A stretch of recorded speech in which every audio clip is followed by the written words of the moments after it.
ಎಂದಿನ ಸಂಪ್ರದಾಯದಂತೆ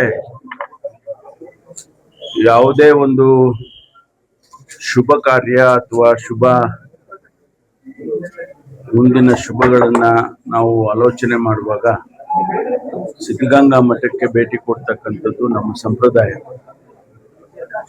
ಇವತ್ತು ನಾನು ರಾಜ್ಯದ ಉಪಮುಖ್ಯಮಂತ್ರಿಯಾಗಿ ಅಧಿಕಾರ ಸ್ವೀಕಾರ ಮಾಡಿದ ಮೇಲೆ ಮೊದಲನೇ ಬಾರಿ ತುಮಕೂರಿಗೆ ಬರ್ತಾ ಇದ್ದೆ.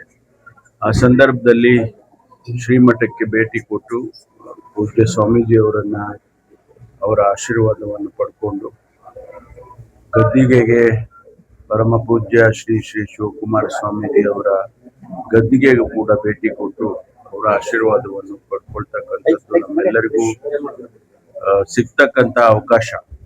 ಯಾಕೆಂದ್ರೆ ಬೇರೆ ಬೇರೆ ಊರುಗಳಲ್ಲಿ ಅಥವಾ ಜಿಲ್ಲೆಗಳಲ್ಲಿ ಇಂತಹ ಅವಕಾಶ ಸಿಗೋದಿಲ್ಲ. ಹಾಗಾಗಿ ನಾವು ಯಾವತ್ತೂ ಕೂಡ ನಮ್ಮ ಇಡೀ ಕುಟುಂಬ, ನಮ್ಮ ತಂದೆಯವರು, ನಮ್ಮ ಸಹೋದರರು, ನಮ್ಮ ಇಡೀ ಕುಟುಂಬ ಯಾವತ್ತೂ ಕೂಡ ಸಿದ್ಧಗಂಗಾ ಮಠಕ್ಕೆ ನಡ್ಕೊಳ್ತಕ್ಕಂಥದ್ದು. ಹಾಗಾಗಿ ಇವತ್ತು ಬಂದಿದ್ದೇನೆ, ಅವರ ಆಶೀರ್ವಾದವನ್ನು ಪಡ್ಕೊಂಡಿದ್ದೇನೆ. ಮುಂದಿನ ದಿನಗಳಲ್ಲಿ ರಾಜ್ಯದ ಈ ಹೊಸ ಇಲಾಖೆ ನನಗೆ ಸಿಕ್ಕಿರ್ತಕ್ಕಂಥ ಕಂದಾಯ ಇಲಾಖೆಯಲ್ಲಿ ಕೆಲಸ ಮಾಡುವಾಗ ಅವರ ಆಶೀರ್ವಾದ ಅಗತ್ಯ ಅಂತ ಹೇಳಿ ನಾನು ಭೇಟಿ ಕೊಟ್ಟಿದ್ದೇನೆ.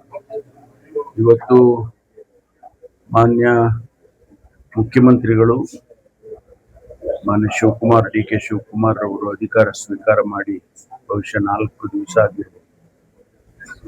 ಅನೇಕ ಭರವಸೆಗಳ ಮಾತುಗಳನ್ನ ಕೂಡ ಅವರದೇ ಆದಂತ ರೀತಿಯಲ್ಲಿ ಅನುಷ್ಠಾನ ಮಾಡೋದಕ್ಕೆ ಅವರು ಈಗಾಗಲೇ ಒಂದು ನೀಲಿ ನಕ್ಷೆಯನ್ನ ಮಾಡಿಕೊಂಡಿದ್ದಾರೆ.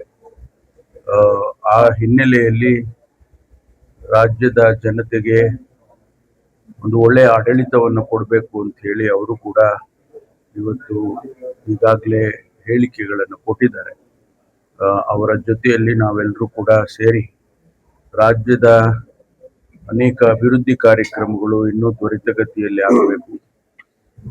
ವಿಶೇಷವಾಗಿ ನಮ್ಮ ಜಿಲ್ಲೆಯಲ್ಲಿ ಅನೇಕ ಜ್ವಲಂತ ಸಮಸ್ಯೆಗಳಿದ್ದಾವೆ. ಕುಡಿಯುವ ನೀರಿನ ಸಮಸ್ಯೆ ಮತ್ತು ನೀರಾವರಿ ಆಗ್ತಕ್ಕಂಥ ಸಮಸ್ಯೆ, ಇವೆಲ್ಲವನ್ನು ಕೂಡ ಆದಷ್ಟು ಇರ್ತಕ್ಕಂಥ ಈ ಸಮಯದಲ್ಲಿ